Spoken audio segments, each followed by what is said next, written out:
Namaskar. Welcome to Women's Special Express. A very happy new year to all of you. As the year begins, we all are excited to gear up for new resolutions and hope. As years are progressing, we are also worrying about global warming, environment deterioration, and much more. Let's make this year's mission to be more environment friendly. Today we have an environment specialist who is guiding us how simple it is to follow environment friendly lifestyle and how easy it is for all the industries to recycle, reclaim and reuse. She is recognized as one of the inspiring women in waste and resource industry in 2021 in UK. She is working across the globe for solving many environment problems such as island waste management, construction waste management, and enabling public as well as private sector organizations to adapt for reducing their carbon footprints. Her mission is to spread love for the environment and transform industries for sustainability. She is also a great mentor, tutor associated with Kingston University in London. Her expertise and knowledge led her for many recognitions, including Best Chartered Waste Manager Award. She has also received Best Publication Awards for her research papers from International Solid Waste Management and Roger Perry Best Research Paper Award. She has earned doctorate in pro-environmental organization change to drive forward the process of reuse from Precious Kingston University in UK. Let's welcome experientious scholar, great mentor, and a consultant on sustainability, Dr. Purva Tavri, on our show today. Namaskar, Purva. Namaste, Pranali. Thank you so much for such a lovely introduction. And it is really a great pleasure for me to be here today and share my experiences and knowledge with everyone around the world. Thank you so much for having me today. Thank you, Purva, taking out your time, and especially in this busy COP26 week, which is special for all of you to work for the environments, to get onto the conferences and taking out that time. I think we are honored to have you and, to understand this, the topic of environment where how the common people can contribute towards and move it ahead. So before we get into all those details, we'll definitely would like to know how your environmental journey started from the architect to environmental doctorate, how this journey began, and how it was for you to take this topic as your career. Okay, now that is one of the very interesting questions because it has been a very, very long journey. I mean, throughout my 21st century, I can say so, or 2 decades of journey, you have just asked me to explain. So no, that's really interesting, and I'm happy to share. So the first inspiration that I got about sustainability, environmental, and everything was when I went to Mumbai to do in 2003 or 4, I remember, to do my internship as part of our architecture curriculum. And before I say anything, I would like to thank my uncle and auntie there, Dr. Om Prakash Tavri and Dr. Sneha Tavri, because I lived with them, and it was my uncle who actually introduced me to one of the local architecture firms there to do the internship. So while I was, as you would know, I mean, it was my first experience ever. I was quite curious, enthusiastic, looking forward to go to job and see how the world is out there. So along with doing all those, there was a library in that office, and I always used to go to that library and sit because I that was my first experience, and I was thinking, wow, in the office we have got library and so many journals, articles, books, etc. So in one of the articles, I remember it was the Architect Digest, journals from Journal of American Architecture, and I read the word biomimicry. So that was quite a curious word for me. I mean, it biomimicry basically means mimicking biology or copying biology. So copying or mimicking the animal behaviors, the plants behaviors, or insects, or anything that we can learn from the natural world out there. that is what biomimicry is all about. So when I read that biomimicry in terms of architecture, I was quite fascinated by the subject. And when I read the article, it talked about sustainability, environmental impact, low cost building materials, all those kind of things that I only read. And then I started to see some of the case studies. So that was quite fascinating. And that was my first inspiration when like a eureka moment, I can say, oh wow, this biomimicry, I'm not going to let it go now. And I continued that as part of my architecture thesis then, which was on biomimicry in slum rehabilitation. So basically, what I did is I took honeycomb as an inspiration Hmm. to create the structure of all the slums that I was doing the project on slum rehabilitation. And I would thank again my guide, Dr. Abir Bandyopadhyay, who actually pushed me to keep that subject, because that was such a new subject at the time when I started. And that example that I read in the magazine was somewhere outside India, in one of the developed nations. So in India, no one heard about biomimicry. It was such a new term.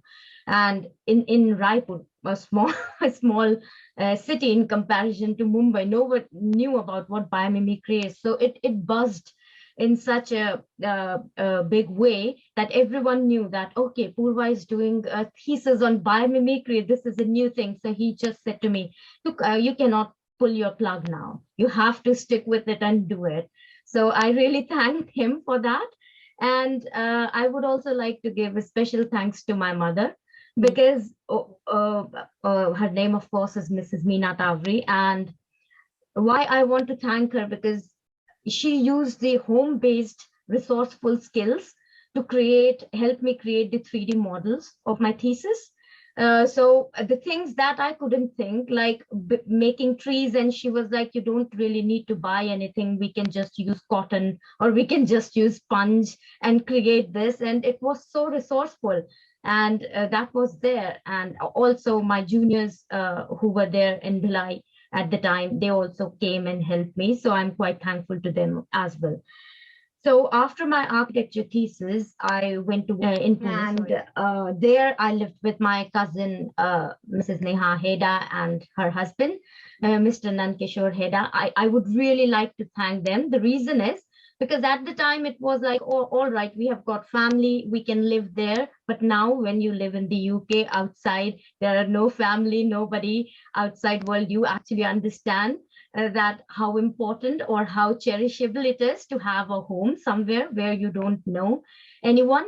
So I lived with them, and then I also worked in one of the architecture firms. And when I worked there for short term, it made me realize that I do not really just want to stick with architecture. I want to do something more for the environment. I want to learn something more. And that's where actually I thought about doing the masters. And I I wanted to do masters in environmental planning. I was very clear on that.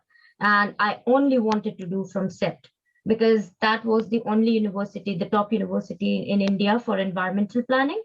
My father was asking me to apply for multiple applications, and he gave me a challenge. So I'm thankful to him as well, Mr. Purva Tavri, that he said, if you get into masters, that's all right. Otherwise, you will get married. So I was like, all right, okay. So when I applied for it, I only applied for one university. He did not know about it. He thought that I'm applying for two other universities. He asked me to, and I did not, because I wanted only to do from that university and only that environmental planning. And I remember in my interview, the panelist asked, why you, because they in application there are always two options. You can apply for one as priority one option, and you can write which, if you do not get in that subject, then what will be the next option. I kept it blank, and they asked me this question, why you kept it blank, and I exactly gave them the answer that I only want to do from SET. I only want to do environmental planning. If you do not give me, then my parents will get me married. And they all laughed. I was being honest. I know it was me being maybe naive at that time, I don't know, but I was just being honest, and they all laughed. And I think that humor might have played a favor in me, because I got into it.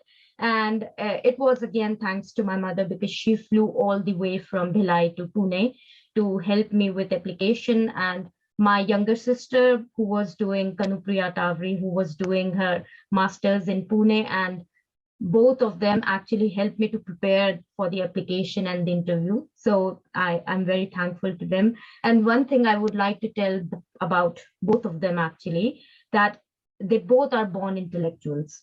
So my mom, although she has done her studies in one of the very local schools in one of the rural areas in Hindi medium, but she has been an intellect. And same as my younger sister, she has always been a topper. So they both are very strong, focused, dedicated, and they have a strong willpower, which has always inspired me. And they have always been my inspirations to whatever I want to do, I can. Actually, I know my family, I mean, I know people in my family are there. So, and then life in UK. So I, after finishing my master's, I got married, and I'm quite thankful to my parents, because it was arranged marriage, and they chose my husband Gunjan Sada for me. And one thing about me was, when my father was looking for a guy, he wanted me to get married to a guy in abroad. I wanted to be in India, but I said, all right, if you want that, then I would like to do some further studies, such as PhD, if I get married. So I was quite clear at the time. And my reason behind was that I've done my studies in India. It's very easy to get job in India, and everyone know what CEPT is, what NIT is in India, right? If I go outside, no one will even know what CEPT is, although it is one of the top universities in India around the world. Nobody would know what CEPT is, and I'll have to do something to bring credibility and credentials wherever I go. So I was quite clear that I wanted to do that. And I was clear with him. He was fine. When I spoke to Gunjan first time, that was the first conversation. I said to him, see, I want to do this, and then only we'll continue if you feel like you will be comfortable for me doing this. And he said, yes, I'm fine, whatever you want. So he was quite happy as well. And I think after my marriage, I owe a big thanks to my in-laws, Dr. Kanhaiya Lal Sharda and Dr. Rekha Sharda, because despite the challenges that you would know that we have in Indian society, this was my 7.5 years journey of PhD.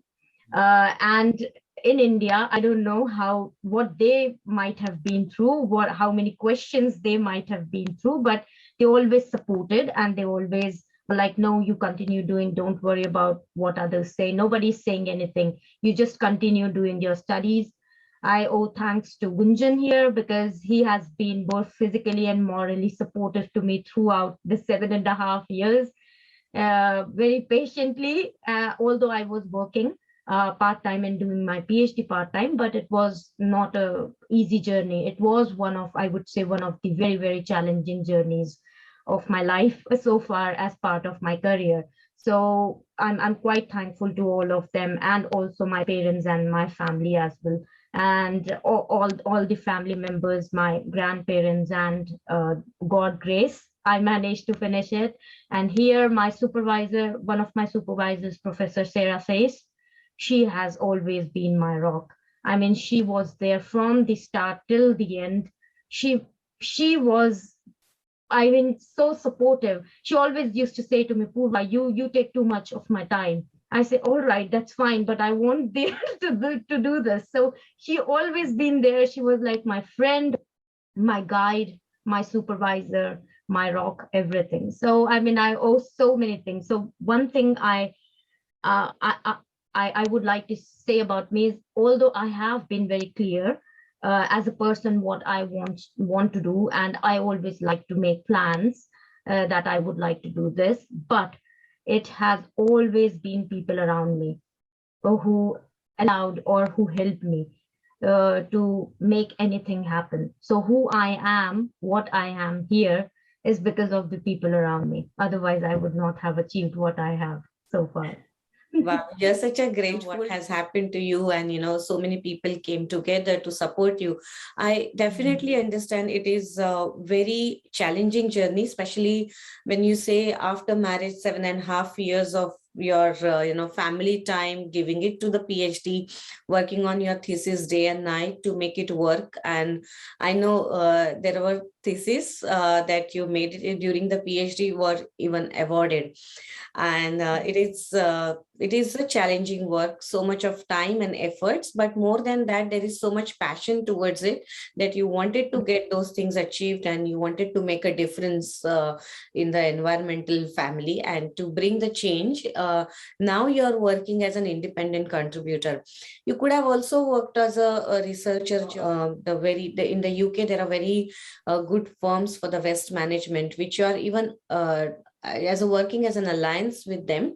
So how your independent contributor journey began? So that is again another good question, and actually it will bring some of the challenges out now. What I had to been through to get into that decision. So you know that we always learn from our own experiences, and I chose the path of being an independent consultant the hard way, I would say. So, being a woman in itself has its own challenges. You would know that. I mean, we have work challenges, social challenges, cultural challenges, so many other challenges, right? On the top of that, being a colored woman in a whole white environment, in a whole white environment office, I would say in particular, is another level of challenge, right? I mean, and this was one of the things while I was about to finish my PhD, I was working for one of the organizations which was like that. And while working there, actually, I realized that uh, it allowed me to test my resilience and patience. And I realized at that time, so when I reflect back to that time now, I think that it was a learning curve for me. And because of that experience, I discovered both my strengths and weaknesses. So, my strength, I discovered that I'm very passionate about what I do and I love what I do for the environment and for the society. And I really do not want any barrier to come in between that. That is the first thing I learned. And that is, I would say, is as a strength as a person, as a contributor to the society and environment. But one of the weaknesses that I realized that I cannot limit my skills uh, and services to one organization. That's what I realized. I mean, I cannot be sitting in one organization. I cannot be a stable person sitting in one organization and doing, spending my whole life in one organization, contributing just to one organization. So that is something which I came to know. And although I'm saying it as one of the weaknesses, because it has its own risk, right? As an independent consultant, today I have a client, tomorrow I may not have a client. So there are risks associated with it. You have to be on the top of it all the time. You have to network all the time. You have to collaborate, coordinate. So many things. You have to be in the market all the time to meet people, greet people, and do all your own self kind of marketing all the time. So it has got its risk associated with it. But as I mentioned, because me and my husband are now an entity, and he's one of those person who cannot take that kind of. He likes stability. He likes to work for one organization. So I would say I'm fortunate that at least one of us has got that stability, so I can actually spread my wings and explore different organizations, different options, work, and actually being in an environmental field works in favor to do so. Yeah, amazing. So, what exactly are the problems that you solve for the organization? Like, what kind of services you provide to the organization that can, help leverage your expertise? Mhm. So, as an independent consultant, I have been working with organizations, with sectors like charity, academics, construction sectors, and public sector as well. And the works I do are related to community sustainability related projects, and then carrying out research, evaluation, reporting, teaching, lecturing, mentoring, all those kind of work. So, what I help them is, as my goal is always to achieve longevity and self-sustainability. So the word self-sustainability is very much associated with creating an environment so that the organizations or individuals I'm supporting and helping and working with can actually, after a while, can sustain themselves without needing an expertise or needing anything. So, what I provide based on my years of studies and experience, I've gained so many skills. So, what I do is whenever I produce any project, products, skills, system or procedure, tools, or any supporting documents, reports, anything like that, what I do is I tend to create those in such a way that it is very easy for the user to understand, so that even if I go away, they will be able to apply that towards their own organization and apply that. So that's the whole purpose. I mean, there are so many different subject areas and different technicalities that I would not like to go with. I mean, it will be, as I said, I don't want to be jargony, but I mean, that is the whole purpose. That's what I tend to do. Yeah, so you kind of work for all sector organizations. So my question is, so what exactly is the work? Let's say if somebody is trying to produce some products, for Mm-hmm. example, the handcrafted products, then Mm-hmm. what kind of measures is it based on the government legislation that you have to adhere to? For that you would guide, or it is on top of it something that the organizations can do and help environment? Yeah. So, what my technical skills and my expertise. So, what I do help them is, so for example, as you gave the example of if someone is building a product, or so based on my expertise, what I'll do is not just based on the government guidelines, I will give them the guidance or produce a guidance document for that particular organization or the environmental policy for that or the strategy for how to do what to do next, but also on the top of that, what are the cost, social and environmental benefits or savings that you can present to your users, to your market, to your partners who may be corporate partners, or to your social enterprise partners. So those kind of things, so those kind of technical things or reports or guidelines or the tools to develop those kind of calculations or do the qualitative and quantitative measures, or behind that do the research on what already exists in the market and what are the gaps. Are you filling the gaps, or is it something unique that you are bringing so that you can, so those kind of things in particular context from environmental sustainability. And if it is about waste and resource management, then that is something which I bring. And then how you are saving the environment, what are the ways in which you can present it to not just the government but also to anyone you want to present. So what are your own carbon saving, carbon emission savings and carbon footprint that you are saving? Yeah. Interesting. So, is it limited to only UK country, or where you kind of help people, or it can also somewhere across the world that you can help organizations too?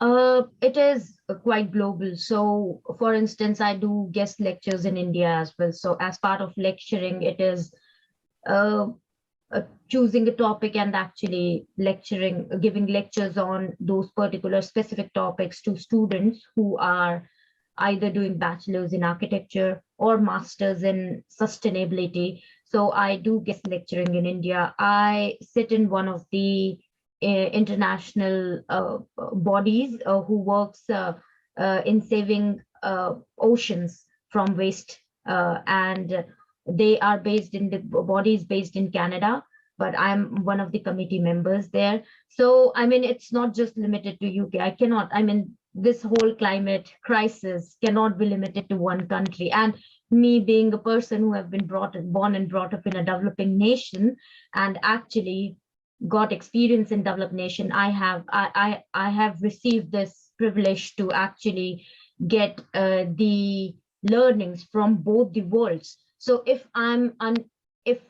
after so many studies and so much work, if I will not bring those things together and contribute, then I'm basically wasting my time or skills, I would say. So I cannot limit myself. As I say, I'm as an independent consultant, my wings are far, far wide.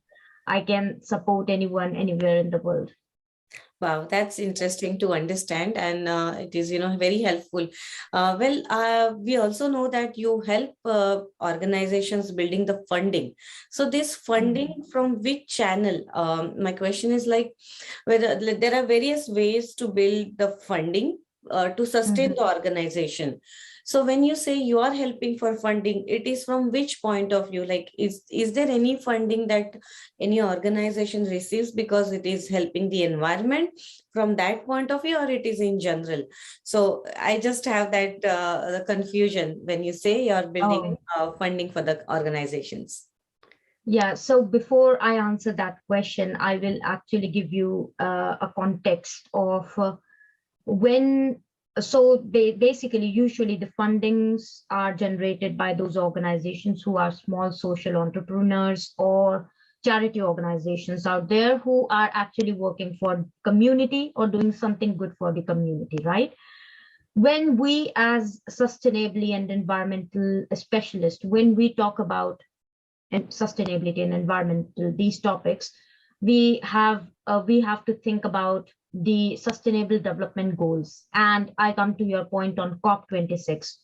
So Hmm. the COP26 is all about the world, countries around the world and the organizations around the world, individuals around the world, experts around the world, they come together to discuss about the negotiations of these SDGs, that is Sustainable Development Goals. And there are 17 goals to achieve the sustainability.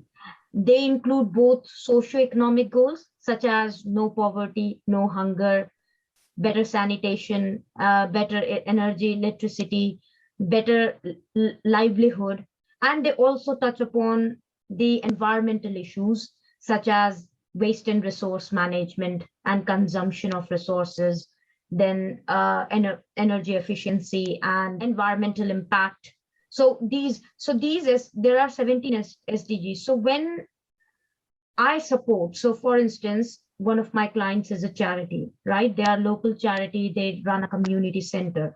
So when I do the fundraising for them, so that they can continue to provide their services for the community. So that fundraising may be for one focused area or could be for the several services that they are providing, and they can be health and well-being services. Health and well-being again forms part of SDGs.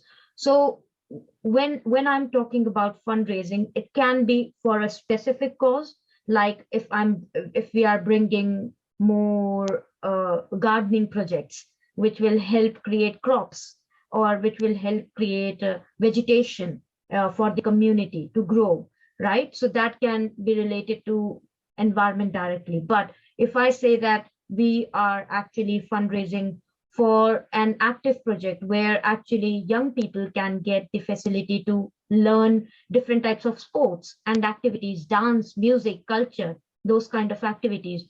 So that may not directly be related to environment, but it comes under the whole sustainable development goals.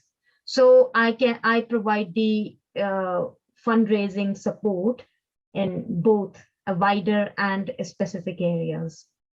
Wow. So it is overall for the sustainability of the entire organization where you are bringing the funding. Yeah, it is for the organization, but I would say it is for the community because these organizations are there because of the community. If community won't come to those organizations to use their services, then nobody will fund them. So it is actually for the community that we are supporting. It is through the organization. They are just an agent, or actually they are there to give the funding and give the services, but actually it is for the community. So I think that's such a great thing to understand that, for any community or any organization which is working for the good or the betterment of society, for them, you are always there to work on. So I think it is a good message. Whoever wants to do something good for the mankind and they have their own small charity organizations or any profitable organizations, but working towards a very good goals, the Purva can help them to achieve their goals from environmental point of view, as well as to help them sustain on their own. So I think that's a very good expertise that we see from our guest, and whoever would like to take those kind of benefits, Purva Tavri is very much reachable. You can go ahead and contact her on LinkedIn, as well as we will provide some details in the description box, with which you can always approach Purva and get her expertise to help with. So, Purva, going ahead, there are so many different problems. So, I understand you're working internationally. You're working for Canada, some the Ocean Drive movement, some the India, where there are some other problems that are happening. In UK, you are helping the local organizations and small businesses to work on their carbon prints, and the retail industry. There are so many industries and sectors where you are actually going and helping them to make work better. So, what are the different problems that you see? Because we know when we live in a developed country, it is very much accessible, it is very much affordable for any kind of recycle. When we go and see the recycle plants, they're such a big, and those machines are so heavy and they're so expensive. Whereas in developed countries, things might be little okay, but underdeveloped or the poor countries, when we look at, for them, doing this recycle management or the waste management is quite an expense in itself. So, what do you suggest for those organizations or all the communities who want to work for the environment, but things are not so adequate? I would like to actually emphasize on the point that you said. So when I landed in the UK, and when as part of my first internship, I worked with London School of Economics, and there when I saw the waste management system, the recycling and everything, I was quite amazed. Because of the sophisticated system they have, I never saw that anything like that in India, where I came from. So it is quite right that you said. I would like to reiterate one of the points that I recently mentioned in one of my papers, which is published in Circular Knowledge Center, and the paper is called Learn and Co-Create. So one of the points that I mentioned in that paper, and again, I would like to highlight that the non-developed nations, so-called non-developed nations, or developing or underdeveloped, all these nations, because of so many social economic issues that they have, one of the very strong things or behavior or a strong network that already exists in these types of nations is the strong resourceful market or the strong resourceful management. So for example, when I was growing up, I never thought that the dabba wala and all those kachra wala and different kabadi walas are coming. So the recycling was already happening at home. We used to give sell papers and sell tins and cans and bottles and plastics. That's what recycling is. I grew up in a joint family system, so I know that most of my clothes, most of my toys and things were passed on from my elders, and then it was again passed on to youngers. So this reuse culture is already there, and it is not just at the household level, even at organization level, the organizations, those who are working. So for instance, in construction sites, when the construction ends, you won't see anything lying out. You will see the laborers or the contractors or somebody will just take it away because it's useful for them. They feel like, okay, they will be able to use it in some way or the other, or perhaps they will sell it to somebody they know. So that kind of informal market is already there. What we lack, and actually this is one of the things I've highlighted, that countries like this has got the opportunity to set a precedence in this area. What can be done is actually this reuse, repair, reclaim, informal market or style that we have actually build the capacity and start capturing the data, measuring what they are actually doing, how they are doing. If they start doing that, you the developed nations will come to you and see what are the case studies and examples, because that's what developed nations are actually trying to do now. The next stage is not recycling, actually reuse and reclaim, how we can establish that. However, the developing nations has got this psychology of actually copying what developed nations are doing and just using that. But again, I would like to re-emphasize, we do not really need to copy anything. We have got a really good system established. It's all about capturing, enhancing the capacity of that and capturing those data and capturing those informations. And then you will see that how much reuse, reclaim, repair, and carbon emission savings you have been making through this existing system. Yeah, but especially when you say repair, now that repair world is not existing so much. Like you can say, I remember in India when we were growing up, if our watch is not working, we would go and get it repaired and make it use. The repair cost was very minimal. Okay. If we are having something, the repair shops were accessible enough.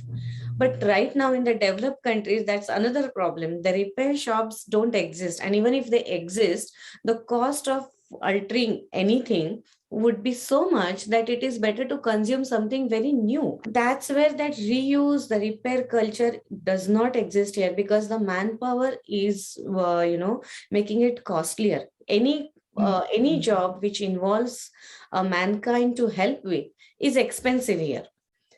So that's the basic problem. So how this localization can be brought into developed countries, when you're saying the developing nations have good system in their own, and those should be used, or should be capitalized and make it moving.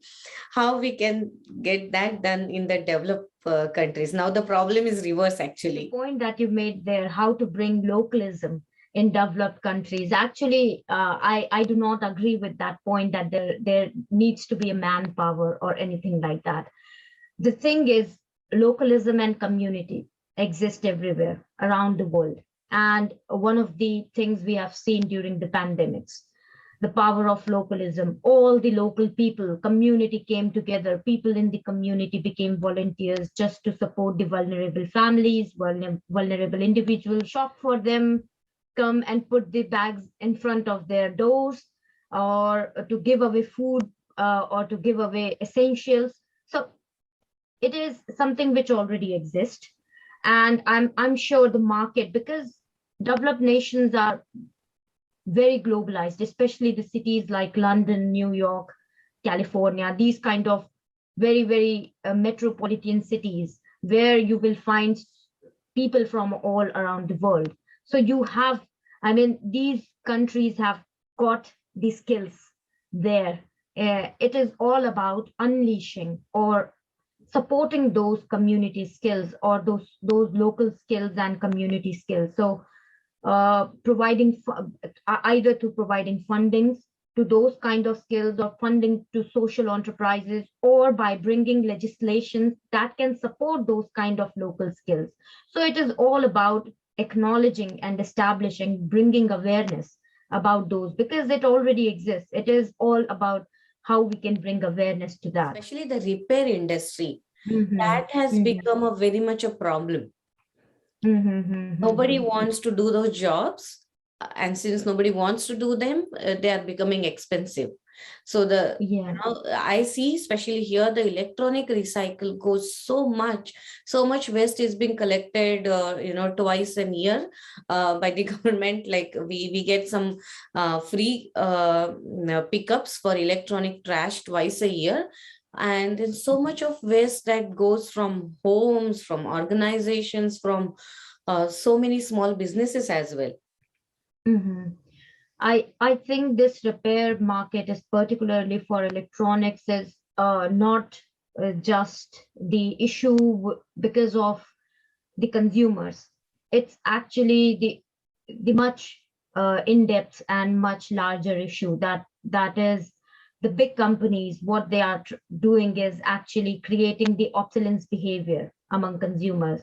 So if I have got a phone, and if in 6 months time a new version has come, and that the phone that I have automatically gets harder to use, and then it as a consumer, you do not have any other choice but to go for those. So it's not just consumers, it's actually producers responsibility. And in the UK, as part of the COP26 negotiations, now what UK is about to do as part, so UK has recently passed environmental bill, and as part of that environmental bill, one of the topics is about recycling, and producer responsibility has become like 100% producer responsibility. So for example, if it goes to recycling or if it goes to anything, it will be producer's responsibility to pay, no more consumers responsibility to pay. So if that kind of legislation powers will come into play, what producer will think about is actually we will have to create something which is repairable, Mm. because that will allow us not to pay more. And that's how the landfill tax actually allowed, because the landfill tax was increased, which made companies think actually we have to recycle more, because otherwise we will have to pay more landfill tax. So this behavior will change, but it has to come from top down, especially when we are talking about electronics, because as you rightly said, if we do not have a repair place, or even if we have a repair place, which is quite expensive, it's better to buy new, because that's much more cheaper and convenient. So to bring that dynamics, or to flip that dynamics, now here, I know in the UK government has started working on it. I'm sure it will take a while, but that's what the producers need to think about. Wow. And there is a good movement that's happening through this week, which is COP26 week, where a lot of brainy people are gathering together and bringing out what needs to be done to make this work together.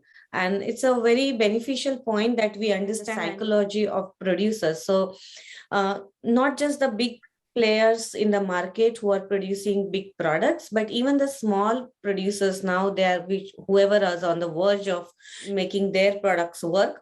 I think for them it's gonna be a good guideline through this, what you just said. And I think it is always good to think green. It is good for us, it is good for our future generation. So this repair shops and things like that, the culture also is going to come up, and we are hoping, we are looking forward to it. But other than that, there are some other things. So I live in the California, and I know if we have to use any plastic bag, or from the shopkeeper, if we have to get anything, and we have to buy the bags for 10 cents, 15 cents, depending on which city we are living in, and we have to pay for actual plastic bags. So nobody is actually using the plastic bags anymore, but they have their own clothes bag, the one we used to have it in India during our childhood, where it was very common to have the cloth bag in every home. But that culture slightly or slowly kind of decline, and the plastic bags were more being acquainted, and things like that are also happening. But not all the states, not all the part of the countries have these kind of regulations that they have to charge for the plastic bags to reduce the recycling part. So there is one thesis that you mentioned, and that's a good strategy that you mentioned for the retail industries. Instead of retail shops or the big chains to, saying out how good they are for people as a customer service, or how they are good in bringing out charity for the local communities. Instead of that, they also have to maintain and produce their carbon prints to show how good they are with other environment. That will bring Mhm. the different numbers, and that will create a different competition. I Yeah. absolutely love that strategy, and would like to hear from you how that thought arose, and how far you could take it. Well, it was so I think you are referring to one of my papers that I published, which was on 5P plastic bag. And it has been a while when I wrote that paper. It was when in the UK the 5P plastic bag law came, and that law was for all the big retailers in the UK to charge 5P plastic bag, as you rightly said, happens in California as well.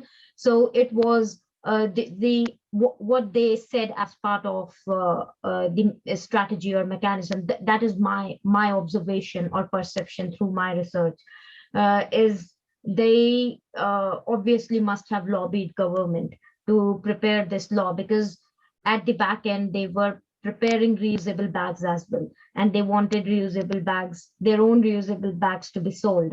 So that was their market strategy. That might have been the market strategy. And as part of reducing the plastic, they are charging 5p, but at the same time they are saying that if you buy 5p plastic bag, then the 5p that is being collected will go and contribute to charity. So my observation and my actually consensus was that on the one hand they are saying that they are doing for the good for the environment by charging 5p and enabling reuse, but actually on the other hand they are contradicting. So for instance, if I am a person who is not very much motivated toward environment but is more motivated toward a charity, to give away 5p to charity, then I would prefer use 5p. I would say at least I'm giving something away to charity.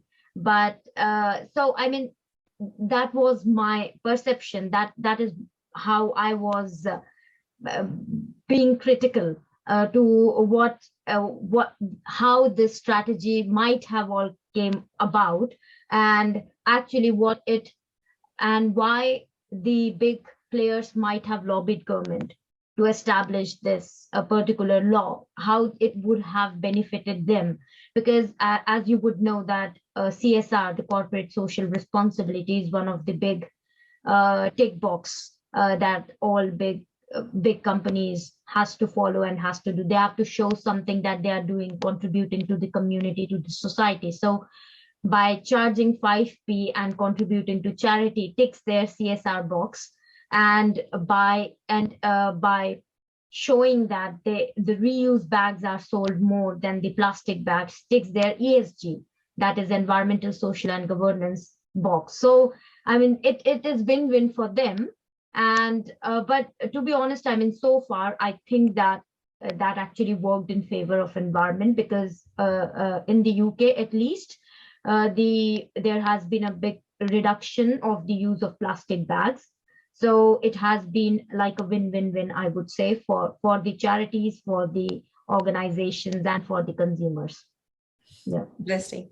So, this environmental journey as a doctorate you have, and you're advising so many organizations to reduce their carbon prints, and make environment sustainable, and build products in a way that they can be easy to recycle, easy to reuse, easy to repair. That also Mhm. helps it. Do you also help organization to do the recycling part better? For example, trash that is being collected through the waste, that can be put it to reuse and build products. I know there are several organizations who are helping building furnitures out of waste, who are helping building something like the decor items from the waste, and even office desk for that matter, are getting built from the waste right now. And there are many Yeah. companies who are buying it because they are kind of a little bit cheaper than getting the other emission products. and also Mhm. it is helping their companies because it is organic. Yes, so I particularly in construction industry as part of my role, I have helped organizations to develop, we called it site waste management plans, whereby developing a system and procedure and implementing it in such a way that uh, if a construction or demolition project is going on in one of the areas, then finding within 10 miles radius or local recycling and reuse facilities where those materials, plan about what are the materials that may came out from it, that can come out from it, and at what stages, so that we already built a relationship with recycling and reuse contractors out there, and we can ask them to come and collect, so that the and also segregation on site, so having the different bins properly labeled, and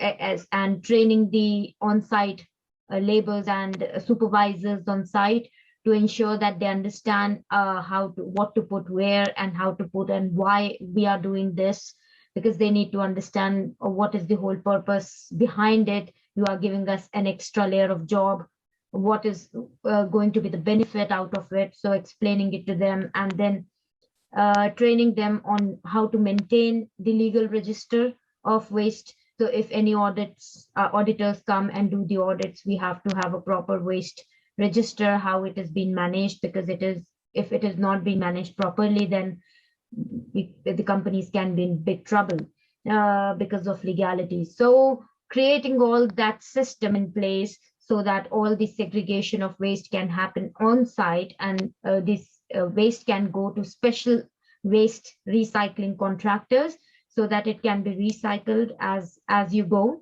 That is something which I worked on, particularly for construction industry. Yes.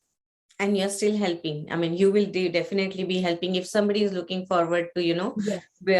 like get into that kind of a construction mode. And it is, I think it's a very good idea and very good market right now if somebody wants Mhm. to, put a footprint on. And Purva is Mhm. there to guide you if you are looking forward for something of that sort of a construction or building a product from the waste management. Here is we have the expertise. So, Purva, we talk about too many problems which others can take, like the Mhm. organizations, what they can do, how the governments are reacting, and things like that. But when it comes to any individual, a common individual like me who does not have too much of an environment background, but we want to help. And we want to build a good culture in our home so that we Mhm. don't emit too much of carbons, and our Mhm. carbon prints as an individual is at a reduced level. So what Mhm. we should be doing, what recycle culture we should be bringing for our kids, for our Mhm. families as an individual to help earth. All right. Okay. Uh, Before I give some examples, the one point I would like to make is we as individuals do not have to go too far. We have to actually look at and learn from our parents and grandparents, because the way they were brought up and the way they saw their lives, the socioeconomic challenges and the difficulties that they had to incur in their lives, they had always been resourceful, very resourceful. They never, you would have never ever seen. I never saw my parents or my mom at least, or aunties and my grandmother throwing anything away just for the sake of, because I don't like it or I don't want it. Uh, so we can learn a lot from them, from past experiences. We can learn a lot. Another thing is, it is very important as an individual, if we really want to genuinely want to do something, simply think about need versus want. Always, if you are buying anything, think about need versus want. Do I really need it? What is the purpose? Do I really need this electronic device? Or is it just I want it because somebody, my neighbor has it, or my friend has it, or I just want to show it off? Or actually, no, it is my personal, I like to wear it, or I like to do this, or I whatever. Is it just you want it? for the sake of societal reasons or your environmental reasons or the reasons that you feel you want, or actually you really need it.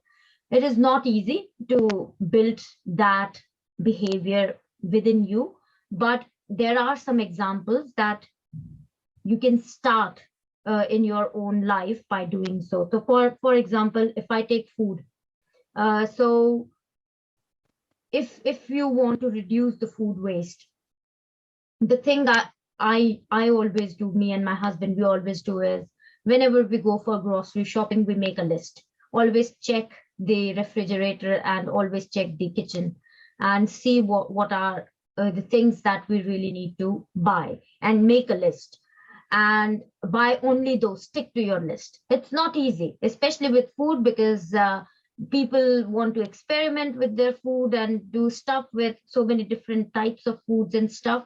But if there is those edible food which has got some expiry associated with it, it's important to make a list of those edible food. And why I'm saying this, and it is very important, the reason is in the UK, the recent statistics shows that we, the households in the UK, throw away 5 million tons. 1 ton is 1,000 kg. All right. So I'm talking about 5 million tons of edible food waste is thrown away every year in the UK, which is equivalent to 15 billion pounds worth per year. So just think about it. Just in the UK, I'm talking about. So throwing away edible food, if you are not going to eat it, it will be thrown away because it's expired. You cannot eat it anymore. So you are just going to chuck it. The another trick that retailers do is buy one, get one free, right? And if those kind of tricks are there with edible food, I would suggest to avoid that, because if you do not need to buy two, because you know that in a week time my whole family will only be able to consume one of these packages, then stick to one. Don't fall into that trap, because what it will again do is the one extra that you bought will be thrown away, most probably into the bin. So those are the things that you can do to avoid food waste. Then the second one is with example of furniture. So as you were saying that nowadays there are lots of very stylish and very classy and very cool furnitures coming out of recycling products. So I would advise people to go for the sustainable materials made furnitures, or perhaps even why not to go for second-hand use furnitures if they are of good condition, if nothing has happened to it, because what it will do is it will enhance their life. And it won't allow, that means you are avoiding the furniture to going into landfill. So you are saving so much carbon emissions. The carbon emissions is more, depends on the weight of the items. So when you talk about food carbon emissions, it is less in comparison to the carbon emission of a furniture, which would be way more because of the amount of weight it has. So that is one another thing. Electronics, we already touched upon it, that is one of the big issues that is going on. And with electronics, I would just like to again re-emphasize that think about need versus want. Do you really need it? As an individual? I mean, nowadays in every family, we at least have 10 different equipments. Even we will be 2 or 3 people living in a household, but we have so many equipment, electronics equipments, I mean, every person.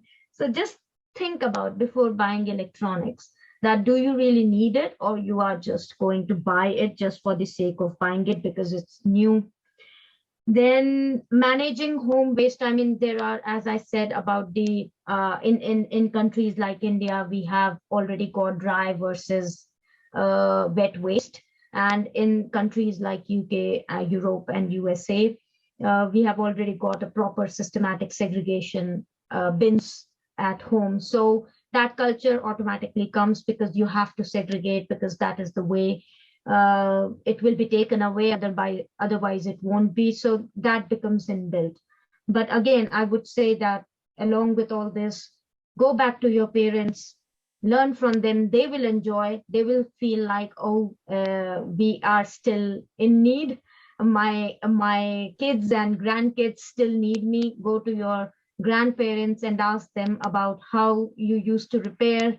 Okay, my dress is torn. What I can do about it? How I can repair? How I can learn that skill? What I can do creative with that? So something like that. Learn from your parents, grandparents, and you will be there in reuse, repair, and recycle market by yourself. You will be an expert, homemade expert. Yeah, that's the culture we are looking forward in order to bring such a good environment friendly culture in every home. And it is something that needs to be talked upon because it's kind of little forgotten, and the market has changed everyone. It's everything is at the fingertips, everything is at a very affordable cost, that things are just not getting reused as often as they would, and every individual is holding on to so much. I mean, uh, just think about the 3-year kid in the home. They would have their own iPads.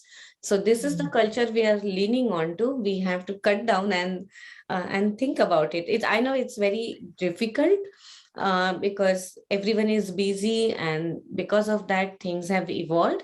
But at the same time, Purva is asking us to think for the middle ground or the basic points that can help individual saving as well as the global saving. Well, it was, a long journey that we understood about the environment and things like that. I'm sure it's going to help. It's going to help every individual to think while purchasing any products. Especially, we know, I'm not sure whether every part of the country and the states have that problem, but in California, I would like to highlight, if there is anything that's getting sold, there are some asterisk marks written for their recycle prints, for their reuse prints, even for the mattress or any furniture that is being sold. People have to be made aware that, how much this can be recycled, how much this can be reused, what are the carbon prints of it, the products that you're purchasing, and based on those carbon prints, certain amount of recycling tax is also being collected. So the what idea or the legislation that Purva was suggesting as a strategy to the products management, those are already getting applied to certain parts of the world for sure. And I'm fortunate to be one of them, as an observant, as a consumer, and looking forward for it. So I think it is a very good statement to make it aware that we always can look forward to when we are comparing the products. I think it is helpful. Well, before we move on to the advice question from Purva, let's have some fun and let's get into the rapid fire round. So Purva, are we ready? I think so. I hope so. Let's go ahead and see how it goes. Sure. So what's the next word that comes to your mind when I say photography? Papa. But you also are selling your pictures on the fineamerica.com. Oh, it was very old pictures. I can't remember even when did I put it. Which is the animated movie character that you can relate most to? Oh my God. I I don't know. I mean, is there a green lady or something, green superwoman or something like that? Maybe you Then should bring it maybe. on. Maybe you should bring and define that character. It's Yeah, I mean, if there is nothing like that, then I can be a green super lady or something like that, animated character. I'm sure it will come if it's not already there. yeah. Uh, Suppose you are in the flight journey and you happen to understand you are sitting next to Boris Johnson, who is a UK president. What will you do? uh, I will just ask him, hi, hello, hi, nice to meet you, Mr. Prime Minister. So what is COP 26? I will just ask that question, and I'm sure we will have a laugh. Just one question. I thought you would, mention some projects or some legislation. No, I will just ask one question. What is COP26? And I'm sure we will have many discussions afterward, just after asking that question. Well, complete the sentence. In order for, making the environment sustainable, uh, one has to take dash dash. One has to uh, take uh, action for doing that. So I bring awareness. And the last question, what will be your dream project to work on?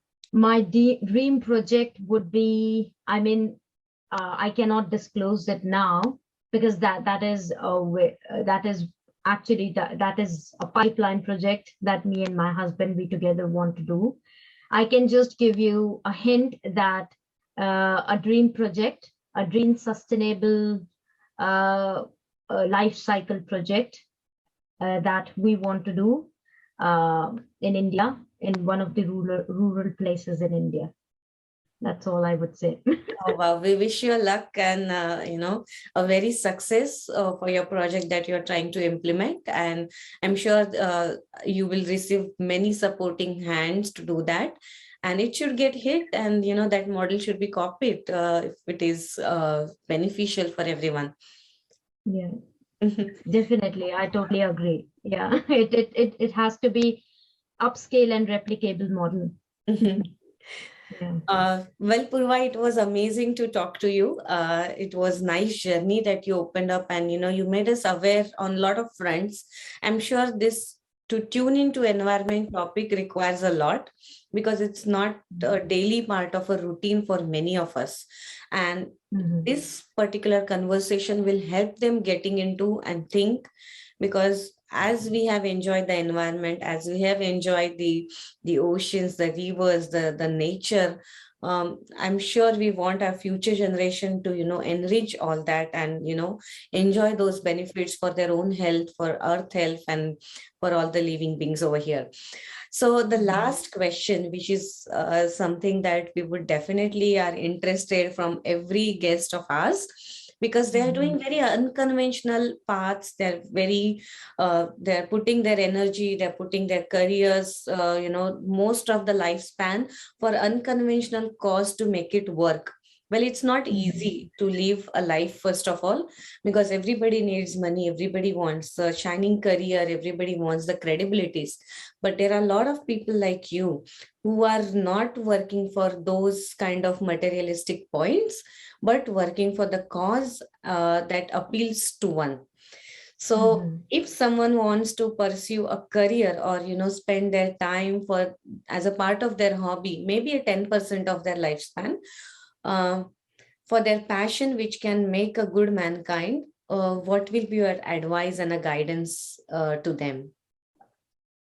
Um, I would say, the words that you used already there in your question, so passion and motivation, right? So first of all, you need passion, whether you want to make it as part of your career or you want to contribute to any cause. Causes, whatever cause you want to contribute to, it is a very much personal choice of individuals. And to make that into a passion, everyone needs awareness, because without awareness, nobody would even know about those kind of things exist. So, as part of our conversation today, I'm really thankful again to you to introduce me and to invite me to this wonderful session today, because I'm hoping that as part of this session, I'm able to bring awareness to at least some of those who did not know much about environmental or sustainability or waste management per se. So even by bringing awareness, I can bring a motivation or ambition in anyone to pursue a career or to pursue that as a cause, that will be a hit for me. Thank you for that, wonderful thought. And it is actually, important for us to bring such guests to make it aware. And especially the women's, I feel they are the one source who can make things work at a very individual and at a very small scale level. It's very easy because they are the ones who are the home managers, right? So Mhm. for them to bring in that culture and to understand from other women that how big is the problem when we look at it, and how small solutions that we have in ourselves, that we can make it moving. A mother can help Mhm. a kid to understand how to reuse, how to Mhm. recycle, and a mother can also bring the sharing nature in the kids to make their clothes reused by their siblings, their cousins, their neighbors, or people, or the kids who are in the need. So Mhm. all those things are very much important for us. And on top of it, when you're sitting there and working on the bigger problems, we understand the depth and scale of it. And really Mhm. hats off to you, because a woman of a color is making a big footprint in the UK. Many awards Purva is receiving for her thesis, for her strategies that she's coming up with.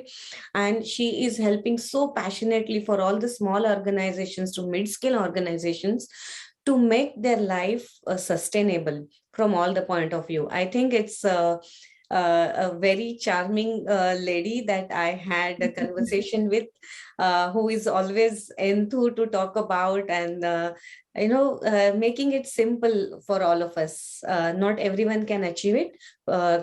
7.5 years PhD, compromising the family time to working for the goals, and now as an independent contributor, that takes a lot. It's not 9 to 5 jobs, it's actually 24 across 7 days a job that she is doing and holding on to, and solving different problems in all the sectors. It was really wonderful to meet you, Purva, through this forum, and I'm sure through this forum you will help many others who are looking forward to. There are many women's I know who are into the product business, the handcrafted products, or the designer products, and they can definitely leverage your service, or at least one advice. So if you host Yeah. any webinars, that can also Mm. be helpful. We'll be looking forward to it actually. All right. No, thank you so much, Pranali. And I think as you rightly said, I'm very much open person, open to connect with those individuals who are doing any form of contributions to the community and society when it comes to sustainability. So as Pranali said at the start of the session, that please do not hesitate to get in touch with me via LinkedIn, get connected, and I will be happy to support you in any way I can. And my any webinars or any sessions that I do, I always keep that posted either in Twitter or LinkedIn. So please feel free to follow me, and I'll be happy to support. Yeah, thank Well, you. thank you, Purva. It was wonderful meeting you. So, viewers, if you like to understand any sector, please post us your comments that which sector, which field expertise guest that we should be bringing on. If you know any guest who can be a wonderful guest for this forum, who can be a guidance to many other women and all our viewers, please let me know. We'll be taking your comments. Don't forget to share and subscribe to Women Special Express. Thank you.